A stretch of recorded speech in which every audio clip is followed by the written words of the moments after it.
Good evening. Thank you for joining us tonight as we continue our study of Ecclesiastes.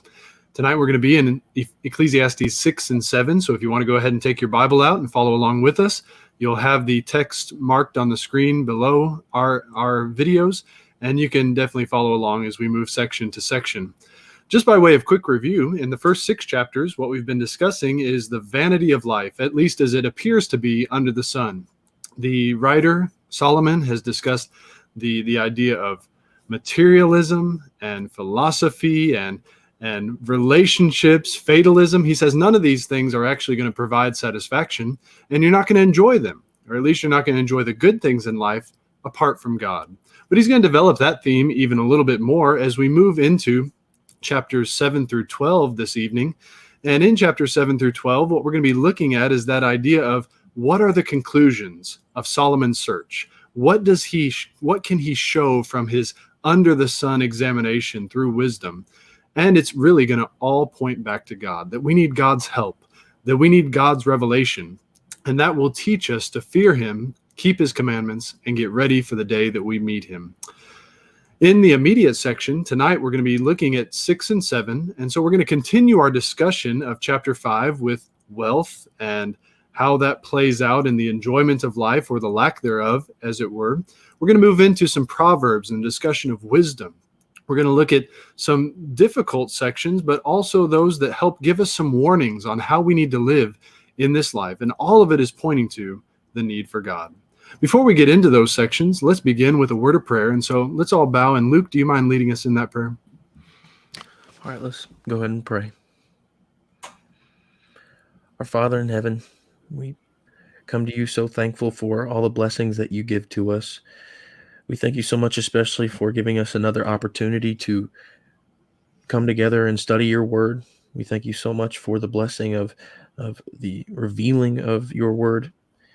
We thank you so much for your will being done and giving it to us so readily and accessibly, God. There's just so much for us to be grateful for in that. We ask that you please be with us this hour as we try to study through it, try to learn from it, as we get to portions of your word that talk much about how our lives are, especially with wealth and luxury and comforts. God, help us to really try to make application as we go through this text and try to learn from it. Help us to have an open heart and open mind when we come to more difficult portions of your word, of the scriptures. Help us to ultimately try to find the answer in you as you would have us to. Help us to always strive to do that, not just in this hour, but as we always go throughout our daily lives. We love you so much, and we thank you for everything you've given to us, but especially for your Son, who was that perfect and ultimate sacrifice, and we ask forgiveness through him. It's in his name we pray. Amen. Amen. If you have your Bible, please open to Ecclesiastes chapter 6. Ecclesiastes chapter 6. We're going to begin by reading verses 1 through 6. Ecclesiastes chapter 6, verses 1 through 6. Solomon says, "There is an evil which I have seen under the sun, and it is prevalent among men. A man to whom God has given riches and wealth and honor, so that his soul lacks nothing of all that he desires. Yet God has not empowered him to eat from them, for a foreigner enjoys them. This is vanity and a severe affliction. If a man fathers 100 children and lives many years, however many they may be, but his soul is not satisfied with good things, and he does not even have a proper burial, then I say, better the miscarriage than he, for it comes in futility and goes into obscurity, and its name is covered in obscurity. It never sees the sun, and it never knows anything. It is better off than he. Even if the other man lives 1,000 years twice and does not enjoy good things, do not all go to one place?" So as we begin looking at this section, really what you have here is the futility of an unsatisfied life. Now, we noted that this was really the bookend of a center section that we saw at the end of chapter 5. At the end of chapter 5, he talked about wealth in general, not really providing the satisfaction that often the world promises that it will. And then you had a middle section at the very end of chapter 5, basically saying you can enjoy it if you keep God in your mind. Well, here he returns to that theme of wealth, but talks about not just wealth in general, but what about wealth that is either taken away or just simply not enjoyed by the one who has it? And so he says this is an evil. Now, when we hear the word evil, we automatically think moral evil, at least most of the time. I don't think that's what he's talking about when he says he saw an evil under the sun. Instead, as some translations render it, this is a misfortune. This is a tragedy. In fact, even one translation renders it something terribly unfair. And what is that evil? What is that unfair thing? A man who accumulates wealth and is not satisfied and is not enjoying the wealth that he has accumulated. Now, why is this a tragedy? It's because from a worldly perspective, the person who gains all of this should be one who enjoys it. He's got the good life. He's got everything he desires. And yet, Solomon says, in an instant, it can be taken away. He can lose it all. Some of the ways that it could be lost: you could have thievery, you could have an invasion, you could have an economic recession, you could have a number of things that causes one to lose his wealth immediately so that he is not able to enjoy it. He says this is a tragedy, at least from an under the sun perspective. And what's more, what would be even more terrible for an Israelite is that his name would be cut off. It's almost like the miscarriage, the one who is never given a name, one who never comes to an inheritance. So this man is in a terrible situation where his name is cut off from his people. It would be better, says Solomon, for non-existence than to lose one's name. Now, in that sense, I don't think Solomon is just laying down a doctrinal statement of miscarriage is better than this. But he's saying from an under the sun perspective, existence is good, but existence that is totally wrapped up in wealth and yet does not even enjoy it and does not even propagate one's name, he says that's not going to provide satisfaction. That's going to be a terrible tragedy. That's going to be unfair to the person who is involved in this.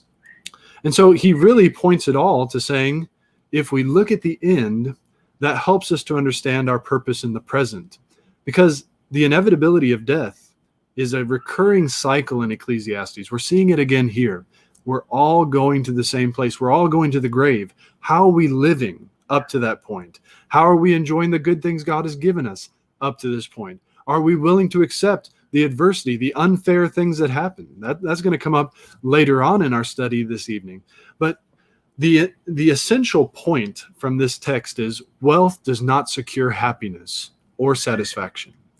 You're not going to find your purpose. You're not going to find your happiness in stuff that is apart from God. And I think that's a point that Paul tries to make as he talks about the fleeting nature of riches, the fleeting nature of wealth in 1 Timothy chapter 6. So if you want to put a finger in Ecclesiastes, turn with me, please, to 1 Timothy chapter 6. And just note, since wealth is so fleeting, how is the Christian to view wealth?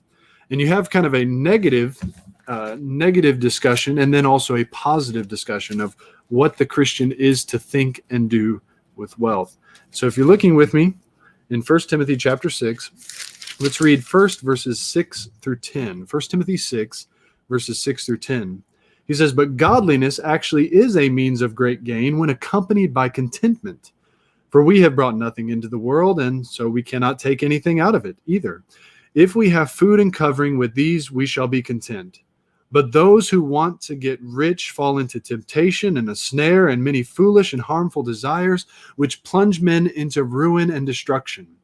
For the love of money is a root of all kinds of evil, or all sorts of evil, and some, by longing for it, have wandered away from the faith and pierced themselves through with many sorrows." Now we're going to read verses 17 through 19 in just a moment, but I just want to pause here to note that he says the love of money is the problem. He's not saying that you can't enjoy wealth if you keep God in this, but he says really that's not even going to provide the true satisfaction. That's just a good thing you can enjoy in this life. What really has eternal significance is godliness. And when we hear the word godliness, we often think God-likeness. But this is really a direct echo of Ecclesiastes, because godliness means reverence. It means fear for God. And so when we respect, when we revere God, and we are content with the things that we have, that's going to allow us to enjoy life instead of being tripped and trapped and destroyed by the love of money. Now look very quickly with me in verses 17 through 19. He says, instruct those who are rich in this present world not to be conceited or to fix their hope on the uncertainty of riches, but on God who richly supplies us with all things to enjoy. Instruct them to do good, to be rich in good works, to be generous, ready to share, storing up for themselves the treasure of a good foundation for the future, so that they may take hold of that which is life indeed. He says, true spiritual wealth is what really matters. Do good and enjoy the wealth that you have, but don't rest your hope on it because it's uncertain. It's not going to save you in the end. We're all going to the same place. You can't take it with you. We don't have time to read Luke 12, verses 15 through 21. But in essence, in that story, you have the idea of storing up riches for ourselves or putting it all in the hands of God and trusting Him with our future. You see, when we do that, when we do the latter, God is going to be providing us with true satisfaction both here and ultimately in eternity. And so let's lay up treasures in heaven. Let's realize wealth can be a good thing, but it can be lost, and it does not satisfy. So enjoy the good that we have, end of Ecclesiastes chapter 5, but look to the source. He is the one who will provide true satisfaction. Now, Luke's going to develop this a little bit more and also go into some other places in Ecclesiastes 6, 7 through 12. So I'm going to turn it over to him. Luke, do you think you can lead us through these verses? Yeah, so beginning in verse 7, or beginning in verse 7 of Ecclesiastes chapter 6, he says, all a man's labor is for his mouth, and yet the appetite is not satisfied. For what advantage does the wise man have over the fool? What advantage does the poor man have, knowing how to walk before the living? What the eyes see is better than what the soul desires. This too is futility and is striving after the wind. Whatever exists has already been named, and it is known what man is, for he cannot dispute with him who is stronger than he is. For there are many words which increase futility. When this is what then is the advantage to a man? For who knows what is good for a man during his lifetime, during the few years of his futile life? He will spend them like a shadow. For who can tell a man what will be after him under the sun? Now, kind of continuing from what we were talking about with the riches there, I think Solomon gets to a point where he's describing that there is a difference between the foolish and the wise and how each look at riches of this life. So Solomon, as you come to verse 7, he kind of talks about something that I think we all understand, at least to a small degree, if you've ever had a job.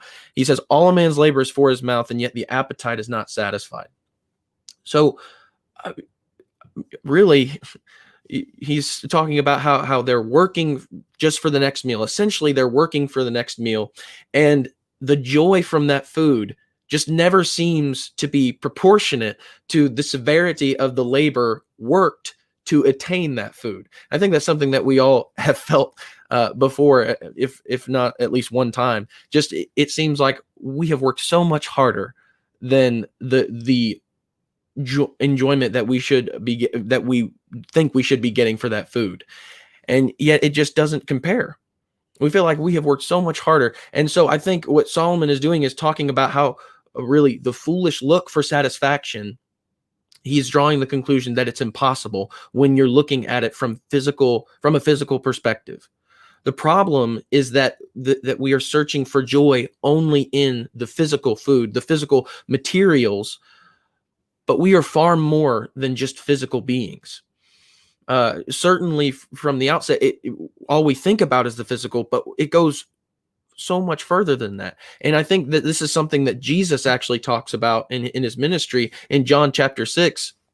After Jesus has fed thousands, these people, a great multitude, come after him and they're following him. And of course they would, because of this wonderful miracle that they have seen in him, being able to multiply the food and feed that many people.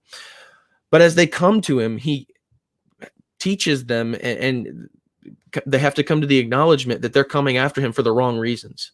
What they're coming after him for is that physical bread that he has already given them. And he says, you're missing the point. You're focusing on the wrong thing. You're focusing on the physical bread when you need to be focusing on the spiritual bread, the bread from heaven. And then he goes on into that sermon, into that teaching, saying that I am that bread. And so again, I think the purpose or the perspective that needs to be taken when you go back to what Solomon is saying is we need to be focusing on the spiritual food, not the physical, material aspects of this life, because ultimately when that's all you're focusing on, it will never satisfy. You can't be content in that because it's never enough for the amount of work that you've put in for it. It's never enough for how tired you are from that work. And so, and really this is, I think, just a constant theme from before Ecclesiastes to the New Testament, as we were talking about with Jesus. This was something that I think was talked about in the law of Moses. And Jesus quotes this when he's being tempted by the devil. And he says, it is written, Matthew chapter 4 and verse 4, man shall not live on bread alone, but on every word that proceeds out of the mouth of God. And so again, the focus, even in dire circumstances, is on the spiritual, not the physical. Now, that's not to say that we just completely forget the physical food or forget the need to work for that food. In fact, I think as you go back to what Solomon is saying in Ecclesiastes in verses 10 through 12, or verses 9 through 12, he kind of hits on that a little bit. The difference between the foolish and the wise is that the wise can be content with what they have. In verse 9, he says, what the eyes see is better than what the soul desires. Again, especially in the country that we live in, there's so much to look out at and desire. There's so much to look out at and just crave more and more and more. And that craving just never stops. The wise understand that contentment doesn't lie in that craving, in that continuous, insatiable craving for riches. But the wise understand that the focus is to be on the spiritual, because that is what brings contentment. That is what they can have enjoyment. And when you get to verse 12, you find the reason for that contentment, and it is a reoccurring theme in the book of Ecclesiastes, and it is that you trust in God who knows best. Why is that comforting? Well, because in verse 12, he asks the question, who knows what is good for a man during his lifetime, during the few years of his futile life? Kind of laying it on thick there. We don't know best. God does. And he knows what's coming afterwards. He knows what's coming in the future, and he knows what we need in the present. And no matter what we do, we won't change this futility of this life under the sun. We won't be able to change the broken nature of this world, but we can change our focus, and we can change our perspectives onto God who knows best. And when we acknowledge that and live in that acknowledgement, then we can find satisfaction. Therefore, we can find the satisfaction where originally there was none, because all we were focusing on was the food that perishes. And so I think that there's just a few things. There's more to talk about there, but those are just a few points that I think can be made from Ecclesiastes. But as we get into chapter 7, Solomon gets into a little bit more proverbial language, and Stephen's going to guide us through that as we continue on in that. So as we take a look at chapter 7, we have Proverbs indeed. We have a lot of comparisons, and they're comparisons that really turn maybe conventional or obvious takes that we might have on their head. There are things that would seem to us that this is so much, so obviously better than this other thing. And Solomon just turns that right around and says, no, that it's not what you think. Let's just read through there the first 14 verses of the chapter. It says, a good name is better than a good ointment, and the day of one's death is better than the day of one's birth. It is better to go to a house of mourning than to go to a house of feasting, because that is the end of every man, and the living takes it to heart. Sorrow is better than laughter, for when a face is sad, a heart may be happy. The mind of the wise is in the house of mourning, while the mind of fools is in the house of pleasure. It is better to listen to the rebuke of a wise man than for one to listen to the song of fools. For as the crackling of the thorn bushes under a pot, so is the laughter of the fool. And this too is futility. For oppression makes a wise man mad, and a bribe corrupts the heart. The end of a matter is better than its beginning. Patience of spirit is better than haughtiness of spirit. Do not be eager in your heart to be angry, for anger resides in the bosom of fools. Do not say, why is it that the former days were better than these? For it is not from wisdom that you ask about this. Wisdom, along with an inheritance, is good, an advantage to those who see the sun. For wisdom is protection, just as money is protection. But the advantage of knowledge is that wisdom preserves the lives of its possessors. Consider the work of God, for who is able to straighten what he has bent? In the days of prosperity, be happy. But in the day of adversity, consider, God has made the one as well as the other, so that man will not discover anything that will be after him. Well, as I've already suggested, we've got some interesting comparisons. If we were to just say, which day is happier? Which day do you prefer? The day of one's birth or the day of one's death? Well, certainly for all of us, if we're the bystander, we'd rather it be the birth. We're all much more rejoicing at the day of one's birth. What about if you're the one actually dying or being born? Well, then we might still say, well, I'd rather be at the front end of that than at the back end of that. But Solomon seems to indicate that in both cases, that the end is better than the beginning for multiple reasons. And so let's just look at some of those reasons. I think one hint is there at the beginning. A good name is better than good ointment. You might think that has nothing to do with the later comparisons, but I really think it does have something to do with the comparisons. That idea of a good name that is developed over time, that is developed over life, is good than the promise of a good ointment.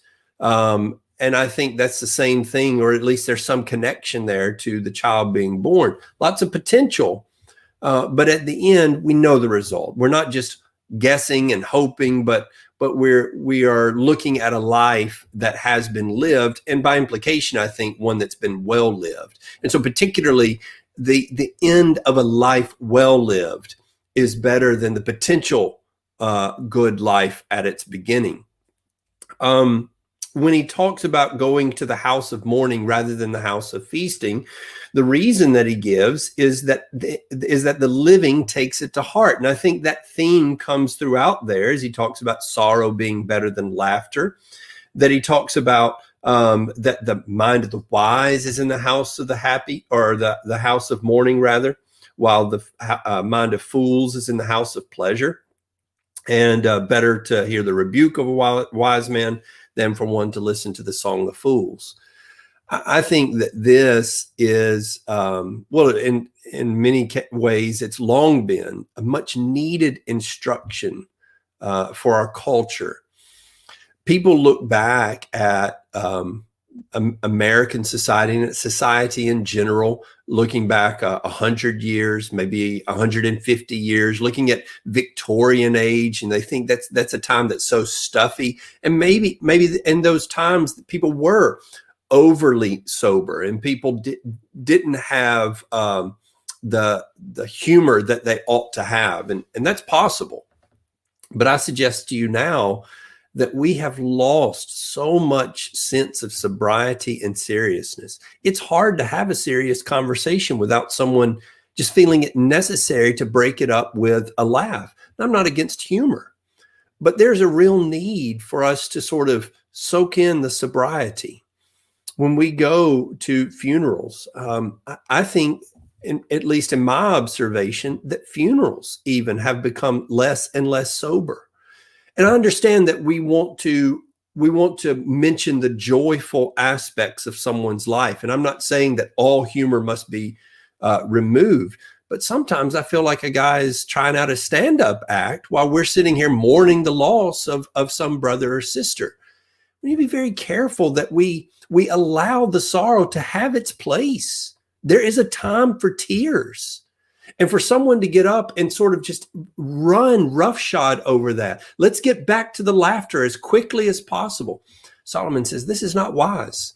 It is appropriate and wise to sit there and let the seriousness of mourning do its work.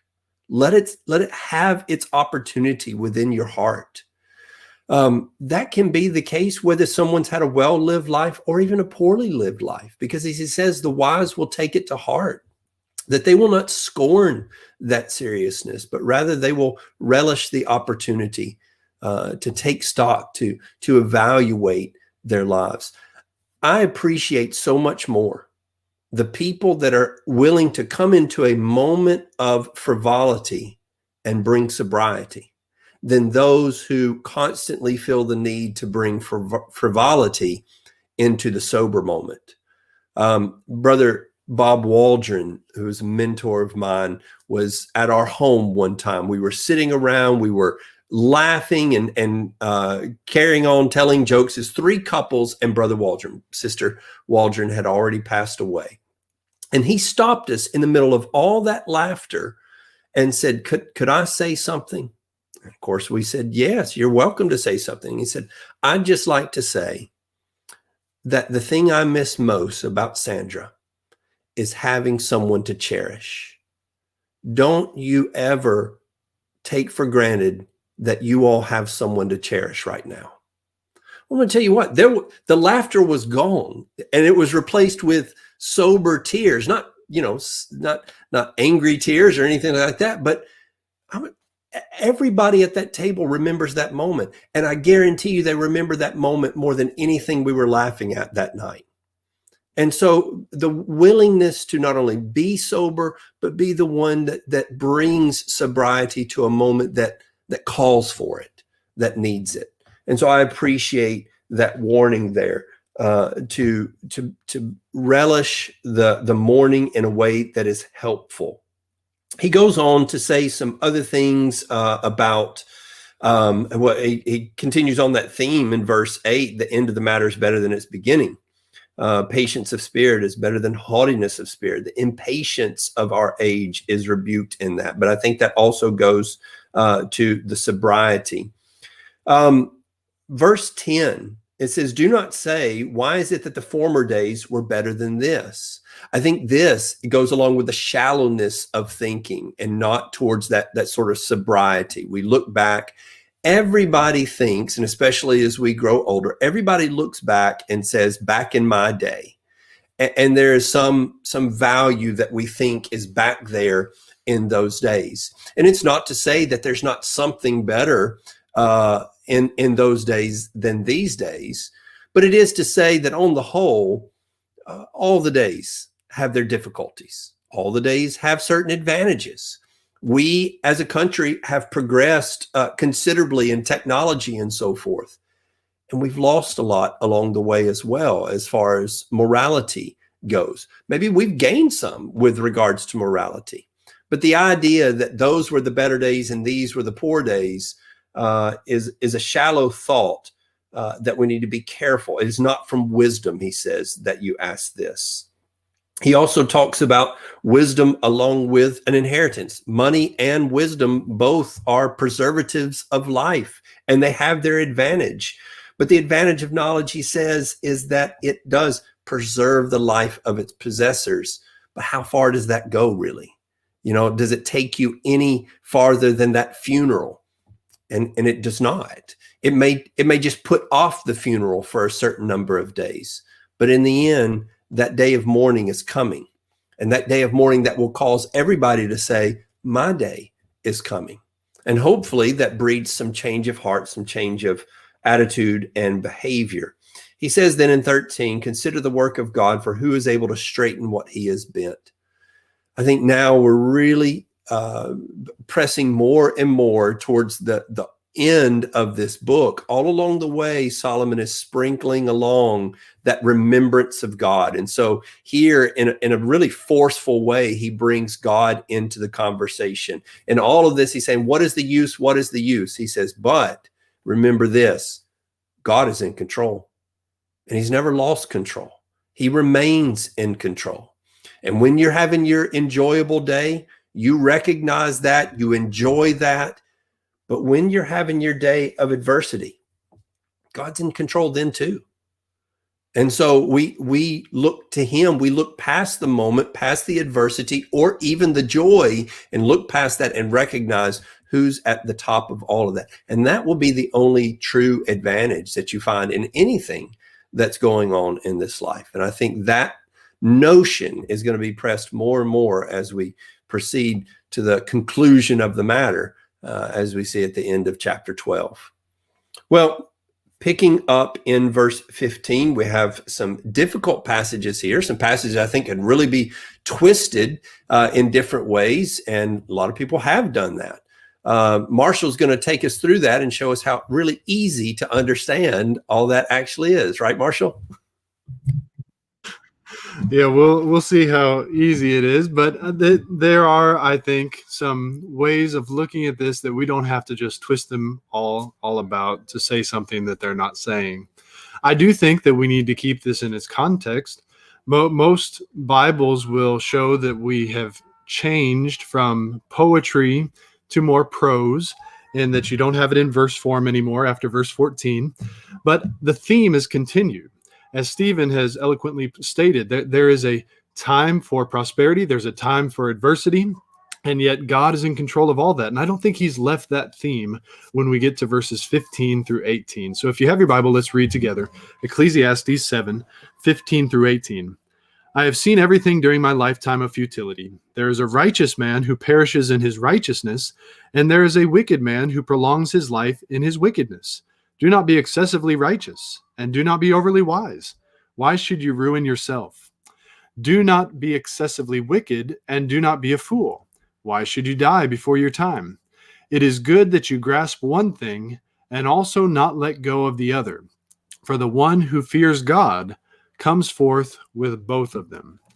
Now, as we read these few short verses, this is really getting to a question that people for years and years have asked. This is not a new thing to our generation. Why do bad things happen to good people? And why do good things happen to bad people? In essence, in verse 15, that's what he is pointing out, is that it doesn't seem right. It doesn't seem fair that someone who lives a good life dies in his righteousness, whereas the one who just lives it up and does everything he can against God somehow preserves his life. Now, this, in a sense, kind of turns wisdom, as we would think of it in the Proverbs, upside down. Whereas the Proverbs would say, you do this, you're going to extend your life. And in general, that may be true, but there are exceptions. And Ecclesiastes kind of balances the equation and says, sometimes bad things happen to good people, and sometimes good things happen to bad people. And again, if we keep this in its context, he's saying God is still in control. Even when things seem unfair, God has not abdicated his throne. He is still a just God. He is still a good God. And he is working even under the sun. But from our perspective, it just doesn't seem right. And so the following verses are the ones that usually get twisted up. Do not be excessively righteous. Do not be excessively wicked. And so sometimes it's been suggested that there's a golden mean here, that you got to find the happy medium between just going all out in your righteousness or going all out in your wickedness. It's okay to have a little bit of both, because that's going to make for a balanced and good life. That doesn't seem to fit the context of Ecclesiastes. He's already been discussing this idea of wickedness is going to lead you down a wrong path. Being a fool, though ignorance may sometimes be bliss, it's also going to lead you into destruction. Whereas righteousness and wisdom do make, at least in some level, a better life here and now. And so with the broader context in mind, how should we interpret these verses? And I think what we come to is that, one, as he's still talking about God being good and just, that he is in essence saying, let's not presume to know what God is doing. If he allows a righteous person to die in his righteousness, he has the right to do that.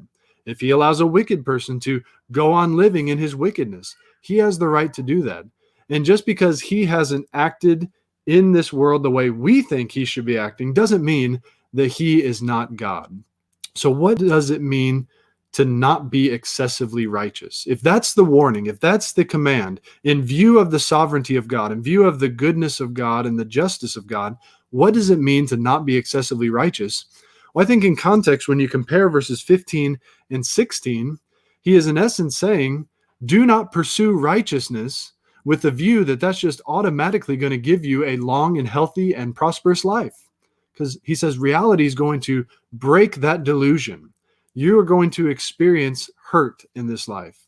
A righteous man may lose it all. And I tend to think of Job. Wisdom would say a righteous man would not get what Job is getting, therefore he must be unrighteous. That's what his friend said. And yet, God vindicates Job and says, what you think should have happened is not what I let happen, because I have something better for Job.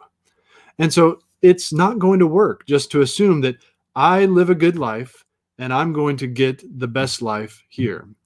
The righteousness we need to have is because we know the eternal value of righteousness and we are trying to please God, not just because we see it as kind of a safety, an insurance from having bad things happen to us. But what about wickedness? Don't be excessively wicked. Is he saying it's okay to have a little bit of wickedness? Well, no, he's not saying that. He's saying don't rush headlong into folly and sin, because you could end your life a lot sooner than God might let it end. I've been reading a book about grief, listening to a book actually called A Grace Disguised. And I can't recommend everything that this writer says, but this man lost his mother, his wife, and I believe a daughter in a car accident in one night. And he was left for he still had to keep his job. He still had to take care of the rest of his children. And yet he said something that was meaningful to him is not only to see that bad things happen to good people, but he says sometimes bad things happen to foolish people. He said there was something early in his life that he just never could forget, where he was on a trip with his mother and they saw at a gas station just completely destroyed cars. There was just metal and it was all blended together. You couldn't even tell what had happened to the cars other than a terrible car crash. And he found out that it was some teenagers who were playing chicken and no one turned. That kind of folly can end the life well before it should have ended. So in essence, live a righteous life, but not because you think it's insurance. But don't live a wicked life because it's not good for you either. You may make it to a long life in your wickedness just because God lets you, but it's not because of your wickedness. And so when you get to verse 18, he is not therefore saying, hold on to a little bit of righteousness, hold on to a little bit of wickedness. I like the way the New English translation renders this. It says, it is best to take hold of one warning without letting go of the other warning, for the one who fears God will follow both warnings. And I think that's what he's getting to. Here is the real balance. The one who fears God and does not use righteousness as insurance and does not use wickedness for pleasure. He says we are going to be wise and righteous people because we fear God. And if he chooses to let us live a long time, that's great. If he chooses to let us die early, we know we are still pleasing to him. We're living in a time when there are so many extremes. If someone will say, if living for God is not going to help me at all in this life, then I'm just not going to live for God. Or the other person might say, well, since I'm living for God, I don't need to worry about anything that's going on around me. I don't have to worry about any of our present issues. Well, see, he says, take heed to both warnings. Fear God and live the way he wants you to live. And this is going to come up even more, and especially when we get to the conclusion of the whole book. Fear God, keep his commandments, for this is the whole of man. Well, Solomon's going to continue to draw conclusions and make suggestions based on his findings, his investigation of chapters 1 through 6. And so, Luke, do you think you can take us through the next set of commands and warnings in verses 19 through 26 of chapter 7? Yeah, so starting in verse 19, Solomon continues by saying, wisdom strengthens a wise man more than 10 rulers who are in a city. Indeed, there is not a righteous man on earth who continually does good and who never sins. Also, do not take seriously all words which are spoken, so that you will not hear your servant cursing you. For you also have realized that you likewise have many times cursed others. In verse 23, I tested all this with wisdom, and I said, I will be wise, but it was far from me. What has been is remote and exceedingly mysterious. Who can discover it? I directed my mind to know, to investigate, and to seek wisdom and an explanation, and to know the evil of folly and the foolishness of madness. And I discovered more bitter than death, the woman whose heart is snares and nets, whose hands are chains. One who is pleasing to God will escape from her, but the sinner will be captured by her. Now, again, there's a kind of a continuation of this balance of wisdom being of more benefit, but also not relying too heavily on being overly wise. There's a clear benefit that we see in verse 19. He talks about wisdom strengthens a wise man more than 10 rulers who are in a city. I mean, it's very clear the benefit that comes from wisdom in that sense, the strength that comes from wisdom in that sense. But then immediately following, it's kind of strange when you first read through it, but immediately following that, he then gets into a few problems that are not vacant from the wise man's life. Yes, in verse 19, the wisdom strengthens a wise man more than 10 rulers who are in a city. But you get to verse 20, and he starts talking about the problem of sin and the problem of even those who are not continually righteous, those who are prone to constantly sin or continuously sin. And then in verses 21 through 22, he talks about this problem of cursing, not to take things too seriously when you hear just anyone curse you. And then in verse 23, verse 22, remember that you've been in the same situation. Remember that you've been in the same circumstance. And then he gets to verses 23 and 24 and ultimately just says, even the wisest man, even I could not understand this. Even I could not find the answer. He asks in verse 24, who can discover it? Now, as we talk about that, the fact that he talks in verse 19 about this clear and definite benefit of the wise, of having wisdom, but then right after that talking about, well, that doesn't mean that there is no bad circumstance. That doesn't mean that your life is perfect after that, just because you are wise. Just because wisdom cannot guarantee a perfect life, that doesn't mean that there's no use for it. Just because we striving for wisdom may seem more burdensome at times than folly, than foolishness, than living in folly. Just because it may seem more burdensome, that doesn't mean that it ultimately is more burdensome. The rule, not the exception, is that wisdom will still bring a more successful life. And I think as you get to verses 25 and 26, and he brings up this problem in verse 26, he says, I discovered more bitter than death, the woman whose heart is snares and nets, whose hands are chains. But he says, one who is pleasing to God will escape from her, but the sinner will be captured by her.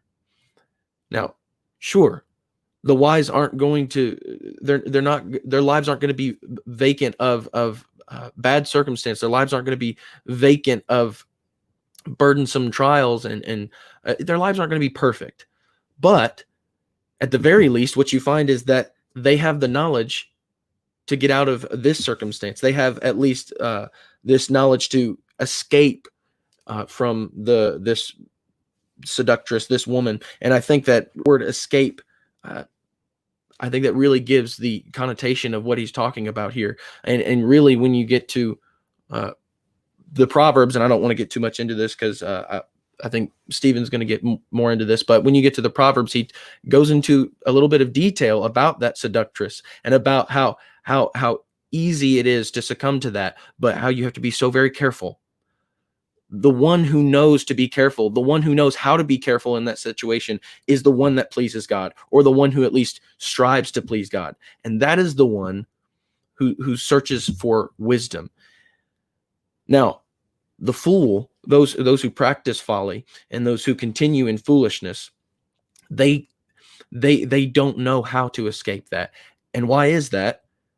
Because as it says in Proverbs chapter 9 and verse 10, the fear of the Lord is the beginning of wisdom, and the knowledge of the Holy One is understanding. And then in chapter 1 and verse 7 of Proverbs, it says, the fool despises wisdom and instruction. Ultimately, the wise are those who want to serve God. The wise are those who strive to please God.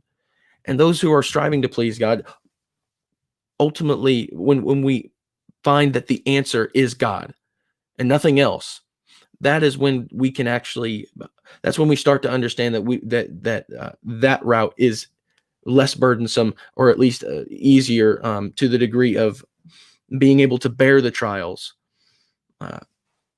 than to be the fool and not be able to do so.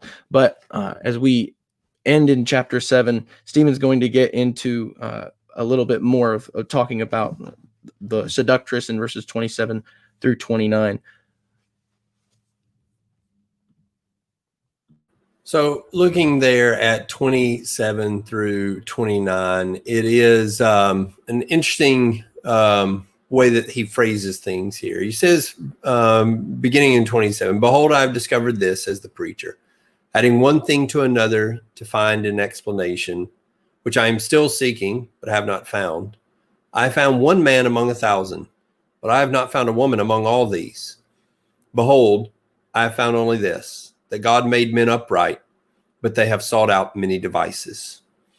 Well, the comparison there between men and women is unsettling, perhaps, as it may appear, and some accuse Solomon of suggesting that there are few good men and there are no good women. In a Bible class that all three of us were at with Brother Earnhardt on this very text, he was talking about this and asked the class what we thought it meant. And one brother suggested something along those lines. Does it mean that women generally are more wicked? And he leaned forward and he said, well, we hope not. And certainly that is the case, that we certainly hope not. That doesn't seem to go at all, I think, along with Solomon's points in general here. And it certainly doesn't go along with things that Solomon wrote over in the Proverbs. Solomon exalts the position of the wise mother, for instance, throughout the book of Proverbs. In addition, he presents the wisdom. When he personifies wisdom as a woman.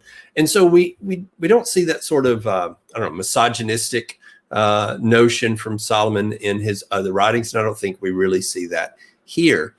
It is interesting, as you consider women and the number 1,000, that as we read in other places, Solomon actually had 1,000 women to call his own. So he had 700 wives and 300 concubines, totaling 1,000 women who were, betrothed to him, either through marriage or through the relationship of concubine. And so it could be, and I think is, from Solomon's personal language here, I have not found. When I go looking, here's what I find. I find, in my experience, not one man in 1,000, and not a single woman among the 1,000 who are upright and who are righteous. And I think that to expand from that, it's not to say that there is that we take that same ratio, that here you have few men and no women, but rather to expand out from that is just to say that righteousness, uprightness is not the general, is not generally what you find among men and women in the world. Rather, the very opposite is true. That typically what you find is people who are not upright. Is that righteousness is not the default. The general reality is that people are unrighteous. I think that we, in an effort to sort of lift ourselves up, to lift our spirits up, we say lots of things that really are not borne out by reality. So we might talk about having faith in humanity. Now, I know what we mean is that there are lots of good people out there. And that's true.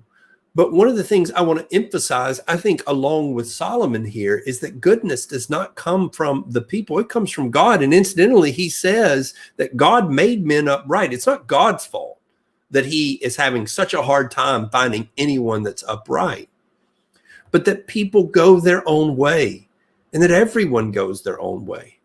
Paul would put it this way in Romans 3 and verse 23, a passage many of you, I'm sure, are familiar with. All have sinned, he says, and fallen short of the glory of God.